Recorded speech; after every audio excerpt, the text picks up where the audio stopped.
on this episode of the iBall Network podcast. Why is no big man ever put in these categories? Y'all look closer to the rim, man. That makes it harder. harder. It doesn't look like that. What do you mean? How does it make it harder? For Kareem to score how many points? 38,000 without threes. You don't think that's hard? The same amount of points LeBron did in less time with no threes and in a different era. You don't think that's hard? Even though the basket's right there, it's harder to get to the rim because you're playing against people that's big too, and they blocking off the paint. It's not just that easy. In the paint, it's no space. You got to create space, and you always fighting for position. You fighting to do everything. You got to jump in the paint. Only one other person on the court that can actually block you. That's not true. Why is no big? He ain't like that. That was on Math Hopper's My Expert Opinion. Yeah. Math. But I agree with Dwight, man. All right. Yeah. So let's get into it. I was gonna ask y'all how y'all feel first. I agree with what Dwight had to say. You know what I'm saying? The paint is definitely the most consolidated area on the floor. You know what I'm saying? And like you said, I mean, even if you are 6'10", 6'11", 7 foot, 250 or better, you know what I'm saying? You're down there and you're fighting for position all game, whether it's low post, mid post, high post, boxing out, not giving up baseline, setting screens. Like you're constantly, you know what I'm saying, muscling your way around in the paint. And although Dwight Howard is a physical specimen and at times he made it look easy, and that's the thing that people get confused. Just because somebody makes something look easy don't mean it's easy. Just because Steph makes shooting look easy don't mean it's easy. Just because Magic made passing look easy don't mean it's easy. Just because Jordan looked like he was literally flying and he made it look easy, it don't mean it was easy. So when you go back and you look at these old prime Orlando Magic, Dwight Howard highlight reels and look at the shit that he was doing, bro, and the fact that AD made the top 75 list over Dwight still is a head scratcher to me, but that's a whole nother conversation. But I definitely agree with what Dwight said on that podcast. How you feel, Mace? You know what's crazy? It's this debate, not to switch topics, it's kind of like football. How come they always say wide receivers are never mentioned in the GOAT conversation? Because I think people view centers more so as somebody who isn't specifically, they don't have the ball in their hands all the time. They're fed the ball. Yeah. You know, so they have to go get the ball. They don't create secondary position from ground up. Yeah. And when you think about, like you said, we think about Kyrie, you think about Jordan, you think about Kobe. They have the ball in their hands. They're creating. They're breaking people down. They're doing so much more that it's control. Same thing with quarterback. They say a quarterback, there's no MVP as a wide receiver because it's always going to be a quarterback. It's always going to be around somebody who has the ball in their hand, who controls the outcome. So it's not saying that they're not skilled, but I think people don't view centers the same way because it's a guard league. It is. It's always been a guard league. And that's just the truth about it. Because people view basketball who don't understand basketball, they automatically assume just because you're 6'8", you can play basketball. Just because you're tall. Like, it's the truth. Like, you see someone, everybody all the time, damn, buddy, 6'10". I know you play ball. No, you don't. Like, a lot of tall dudes don't even play basketball. I play with super sorry niggas that tall. Exactly. So when you think about, I think people look at that and look at like, oh, well, it's easy for you to play basketball. You just got to hold your hand up and the ball goes in. Whereas a person who's 6'2", it's like, damn, bro, you're not taller than them. You're not bigger than them, but you're faster. You do more, which is why I think they don't have that same respect. And I think a lot of guys don't get respect from the old days because when you think about how they played, they weren't playing 82 games a season. You know what I'm saying? They weren't playing, you know what I'm saying, teams with multiple skills. Like, if Kareem was the best center, he was the best center. That was it. And this day and age, it's like, oh, you have White, then you had, you can name 50 different centers. It's so much more skilled now that when you look at it, it's like, oh, everybody can do that. But back in those days, it was like, well, Wilt played against 17 dudes, and the tallest dude was 5'10". So, like you said, it looks easier. So I think they are a big that, you know, some product of it just always being in their mind. Well, you should be able to put the ball in the hole. Not thinking it ain't easy to do that just because I'm tall. So I think that's what they suffer from, the wide receiver syndrome. You should be able to do that because you're a receiver. You should be able to catch the ball if he throws it because you're a receiver. So I think that's what they suffer from. Not that it's fair, but I think they suffer from that. So what position you think is the hardest to play? Big man or guard? I'd I say mean, guard. I say guard. Wait, sorry. I say guard might be more difficult to play because their career span is less if they don't get the job done. Does that make sense? Mm-hmm. Because like if you're like, come on, let's be clear, bro. How long did Sean Bradley play basketball? Like my guy. Like come on, man. Like he wasn't good. Kwame Brown had a long career and he wasn't good. No disrespect. But if you look at somebody who's 6'1", if you're not putting up the numbers, you're gone. You're done because they get replaced. So just being 6'11", you're going to get more opportunities, even if you're not good. So I think it's hard to play guard because you have more people to fight through and fight from. There's not a lot of 7-foot dudes running around. There's a lot of 6'3" niggas who can shoot running around that you've never heard of. But there's not too many 7-foot tall dudes who play basketball that you've never heard of. Even high school prospects, you'll know their name. They'll talk about them. You'll know where they're going in what college, what draft. But guard, just like, oh, he came out of nowhere. He was in the D League. He was in, you don't catch them as much. So it's harder to make it as a guard and to be long with it because once that athleticism goes, you're kind of done. Whereas a big man, long as you can block a shot or two, bro, Hasheem Thabeet made it in the NBA. That's all I'm going to say. That's all I'm going to say. Hasheem Thabeet made it in the NBA. Hey, man. See, I try not to be biased. Meeks, my question: what was Buddy's name? That the Sixers drafted during the process. You said who? Jaleel Okafor. Not that Buddy. I was rooting for Jaleel Okafor coming out of Duke too. It's not that Buddy couldn't play, but just he was nice. No, he was cool. He was cool. Let's calm down. He was cool. But what I'm saying is, had he just a normal 6'3" guard, he wouldn't have got no run. But he was tall, and it was like, dude got. I'm just saying, bro. You're easier to track when you can see someone who's there. That's all I'm saying. We have it two. All right, so we have it two different combos now. Because Taco Fall. See, I'm trying. I got to be respectful to the bigs, man, because I'm a guard. So, but we having two different conversations here based on what you were saying, because you basically explained both sides, like that it's harder to play. You did which position is harder to play for, and you also did which one is easier to keep a job with, you know what I'm saying, or have a job with, because it's just two different things, playing the position and getting looks in one. So first of all, if we're talking about getting looks, it's way, way, way harder for a guard, obviously. Like you said, all of the bigs, if you a tall nigga in period in school, at any school, every coach, I'm a coach, every coach is finna pull you from the side and be like, bro, what are you doing in the library? Why don't you play basketball? Like, you're not going to be able to walk around regular life without everybody thinking you're playing basketball, like you said earlier. So that alone just gets you all the opportunities. Even if your coach don't appreciate you, you could transfer to another school that just wants a big body. And just because you can put your hands up and you got a long wingspan and all that. So, prime example, we went to school with a nigga like that. Ah, man, don't say his name. I know exactly who you're talking about. Yeah, he was from Nigeria. That's. You know okay. I thought you were talking about the other one, but you know. No, I'm talking about Silas. Okay, yeah, Silas was a soccer player, but because he was 6'5" and had big Matumbo hands, yeah, and once they taught him, you know what I'm saying? Like he didn't get tired because he played soccer, and then it's like, look, I just need you to stand in front of the ball and protect the rim, and he was in there, bro. It was good. He played good defense, and he got some.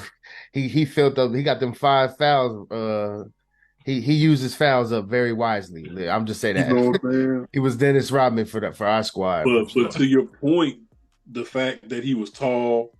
You know what I'm saying? He didn't have a lot of muscle, but he was still strong to be a tall, skinny dude. And, you know what I'm saying? He had the endurance from playing soccer. And then once they taught him how to stay in front of the ball, it's like you became more valuable, me having to teach you how to play the game of basketball than to find somebody who already knew how to play basketball. Bro, put it like this. I know niggas that went D1, D2, all of that shit, and they was not good basketball players. Them niggas was just tall. They had the look, they had the wingspan, they had the potential to be something. So, they getting contracts just based upon that, bro. So if you're undersized, that's the once they put that word on you, if you're undersized, you already fighting against a wall right there. So yeah, and as far as getting to which position is harder to play, I'm a guard, so I'm gonna sound biased, So I'll start off why I agree with Dwight. The position is it's discredited as far as how hard it is to be a big man, and to play post. Playing the post is not easy. You know what I'm saying? You got to be able to figure out how to get space when there isn't no space. So I agree with all of that. And but you can't really argue with somebody who says the goal is 10 feet high and you're 7 feet, bro. Your arm is 3.5 feet long, however long your arm is.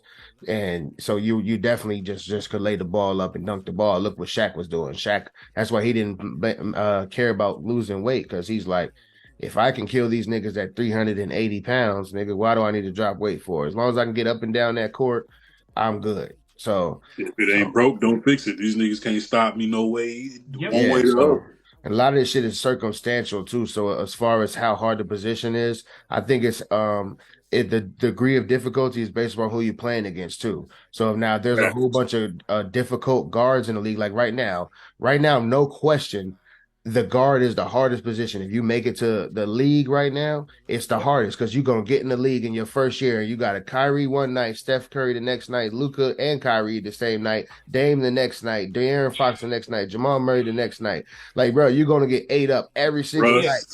Like as the point guard coming into this league. And a big man, Victor is coming in like, man, who I got to worry about? Cat. Anthony Davis. I'm just saying, like, and I'm not saying he gonna have problems with Jokic and Anthony Davis, all jokes aside, but he's not worried about, like, if as long as he puts on some weight like Giannis did. Giannis just came in the league skinny just like Victor was, and put on some weight, and now he's dominating everybody. So Zion come in the league dominating all of them like there's some little boys, and this nigga's a kid's age. So I'm just saying, as far as the competition that there is, a big man can come in the league right now like, nigga, this is gonna be easy work for me. Now I heard Victor saying it like, nah, I'm gonna be able to get my shots, I'm gonna be able to do this, I'm gonna be able to do that. And but for a guard, so everything that Dwight Howard said about being a big man, though, I don't think he realized that. Imagine me, I'm only 5'10". Imagine me, a 5'10" guard. I gotta do all this to get past a defender. Then I gotta get to the paint with 3 of y'all big ass niggas down there and still find a way to get a bucket. And in the midst of all y'all trees, and I'm undersized compared to y'all. So how is the big man harder when you bang with the bigs? But I spent half my game. Did you ever watch Allen Iverson? He was banging with the bigs every play. Dwayne Wade too, going in there banging with the bigs, Kobe, all of them, these guards that's really not even Kyrie. He figured out how to float over all the bigs and figure out how to swirl his way around them and slither his way through the defense. But if a big man don't got to figure out none of that shit, my nigga, you got to learn how to get with Hakeem for the summer and learn how to shimmy and get you a 1-2-3 and get you a post fade and a post hook. And you good. And I'm not saying that that's not hard to do, but it's not harder than playing the perimeter against niggas who are fucking guarding Steph Curry alone is a fucking full-time job for these niggas, let alone trying to have to still facilitate an offense, hit 3-pointers, be able to hit free throws, and only thing that guards don't do as good or on a similar level as big men's is rebound and until Russell Westbrook. So I'm just saying, some guards even rebound is as good as big man. And Dennis Rodman, he was the size of a shooting guard. Draymond Green. And he was in Draymond too. And but Dennis was leading the league every year in rebounds and setting the NBA records and shit. Mm-hmm. And so that's all I'm saying. Yeah, he was maniacal about rebounding, bro. Like, he had the skill of it now. You forget Ben Wallace was undersized, bro. Ben Wallace wasn't like a big 6'2" nigga. Like Ben Wallace was undersized dude. No, Ben Wallace was just like 6'8". Yeah, it's these are hard niggas work. who never learned to be a guard, and they was like, nigga, I'm a big, and they just didn't grow as And big they're as they Hall of thought. Famers. They're Yeah, Hall of Famers. exactly. Yeah, so nah, so I Like, and definitely for gotta. I'm not trying to be biased, but I'm just saying if you put them together and we go break it down, the bigs got to be. It's not can't be as hard to play big as it is it's the guard. not even close. And then know what's crazy about it? Not even no disrespect to it. Think about this from a logical standpoint. Tim Duncan didn't start playing basketball until he was in the 10th grade. Yep. And he's a Hall of Swim Famer. team. You Yep. see what I'm saying? Like, you name a guard who just got found on the playground at 16 years old and went to the NBA and just took off. It doesn't work like that. It's a skill thing you have to be put in practice from the day you can play.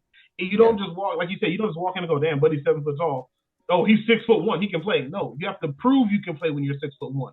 When you're 7 foot tall, you don't got to prove you can play. You just got to prove you're competent enough to be in the game. Like, that's being true. So, hey, man, that's real rap. Like I said, it's no, like I said, Dwight's right. They don't get enough respect. But if you can legitimately, if you have a good drop step,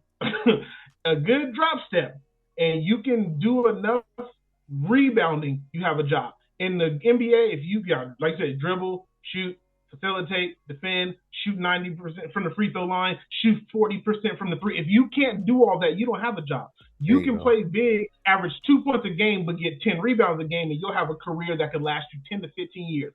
A guard who can't put up double-digit stats and assists in a season, you'll be playing for the Shanghai Knights or by the end of the summer. Like that. Michael Olowokandi was a number 1 pick. Right. Like think of that. Right. Jeremy Lin literally could not get a job in the NBA. Not being funny, he was still putting up 18 to 19 points a game, still putting up 7 assists a game. He can't even get in the D League. They wouldn't even let him get on the team. He can't even sit on the bench. But go look at every NBA roster and look how many guys are on the bench, 6'10", 6'11", who ain't never played a single minute because their body at some point can be beneficial. Someone gets hurt. It's the truth.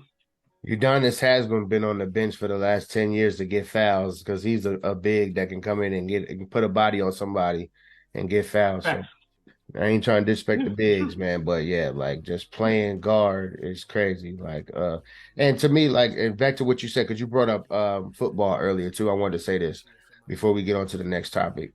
Like to me in football, like to me, it's like the best player is the guy who can play the best on offense and the best on defense. And if there's not that guy who's the best, like some guys are just straight defenders, like Bruce Bowen or whatever, or Ron Artest, Shane Battier type shit. So, but like Kobe was the best to me because he was a top 5 defender and he was the best scorer in the league. Same thing with Jordan. It was like, I'm top 5 defender, I'm the best scorer. So that to me, that's the best player. And scoring title in the same year. Yeah, the basketball is about scoring first. That's what the game was created to do, is put a ball in a basket. So that's what it's about first. And then if you can lock down, if they got to worry about you on the other end, that's why to me, when they say Tom Brady is the GOAT, I always get triggered because to me, Deion is the GOAT. I don't care what nobody says. And yeah, you can argue somebody else is the GOAT, but Tom Brady ain't no GOAT, bro. When you got a man who can play 3 positions and dominate all of them and then go play baseball the next night or that day, and go play and dominate in baseball too. How are you the GOAT when you got a guy who can he's playing offense. You can't even throw he shut down a whole side of the field his whole career. And then he also can get out there, play running back joints. He can get in the slide, play receiver sometimes. And he's going to run the ball back every time you pick it off and every time you kick it to him. So you calling that's to me, that's the best player. What's up, bro? Real quick. Absolutely. What did Deion say? He said, water covers 2/3 of the earth. I cover the earth. I cover the other side. I cover the rest. I cover the other. Like, bro, that's crazy. And that nigga wasn't lying. He's not, bro. Did you watch the interview with him and Peyton and his son were having on TV? Bro, that was crazy. It was Peyton Manning, Deion Sanders, and his son. They were talking just about football together. He was, bruh, it was I'm gonna watch it when we get off. If you get a chance, go check it, bro. Even Peyton I was saw like, bits nah. and pieces. I gotta see the whole thing though. Yeah, bro. Even Peyton was like, nah, you don't understand, bro. He even said the only time I ever beat your dad was when he bit for a fake. One time. He's like, anytime other than that, it doesn't happen. Like, they would tell him, don't throw to that side. He wouldn't even test it. Peyton being the GOAT he was, he wouldn't even test Deion's side of the field. Like, that's crazy. He played the second half of Deion's career. Anyway. Yeah, that's crazy. Yeah, he wasn't in Deion's prime against him. So, yeah, bro, I don't want to hear no Tom Brady's the GOAT shit. I don't get the fuck out of here, bro. Tom Brady would never be a better football player than Deion Sanders, bro. Just real quick, I got Lawrence Taylor as the GOAT. That's my GOAT personally. I ain't mad at that either. I ain't mad at that. LT is the greatest football player I've ever. LT, Deion Sanders, and Bo Jackson are the three greatest football players I've ever seen play in my life. Yo, you see how you just named three non-quarterbacks? That's why I don't buy into that bullshit narrative of a nigga got to be a quarterback. That's that Skip Bayless. That's that I ain't gonna lie. That's like white privilege on the low. The way they be propping up the quarterback position. When the quarterback position, yes, it may be the most challenging to do. But let's talk about that. Means all of these dual quarterbacks are really the GOATs. First of all, to their logic. But I'm just saying, the way that you affect the game is what makes you the greatest. That's why Lawrence Taylor was affecting the game from the fucking defensive end. So that's why you can be considered the GOAT, because you're not even supposed to be affecting the game in that way. He don't have 8 people lined up in front of him to make sure he's protected all game. He's dominating the game from a position that nobody's supposed to be dominated from. That's same thing Deion did, same thing Bo Jackson did, same thing OJ did, Walter Payton. Like, we got to name a lot of niggas before we get to motherfucking Tom Brady. I'm sorry. Tom Brady ran a 6'5", 40. And he had 7 rings, I'll give him that. But he also had the greatest coach ever and the greatest system that was ever created. And they cheated, my nigga. I'm not going to let y'all keep acting like Tom didn't cheat. He deleted his text messages because he cheated. And Bill Belichick cheated too. So all y'all was cheating. Numerous times. Any other nigga in any other sport that cheated, they drag him through the mud and say, take away his records, and we don't count that shit like they did Barry Bonds. These niggas cheated. But go ahead. Thanks. I went on my little rant real quick. Bars. You feel me? Fuck you, man. Yeah. J-Mix. Yeah. Fuck you, man. Pushing P, nigga, look at me. I got all these niggas shook at me. Sacrifices what it took for me. Talk loosely, man, it's raw sushi. Ain't nobody ever fucking cooking me. Swear to God, you niggas all goofy. Why the fuck you even talk to me? They can never steal the sauce from me. Paid the cost to be the boss, homie. Now I got a bunch of lost homies. Should've known that was false, homies.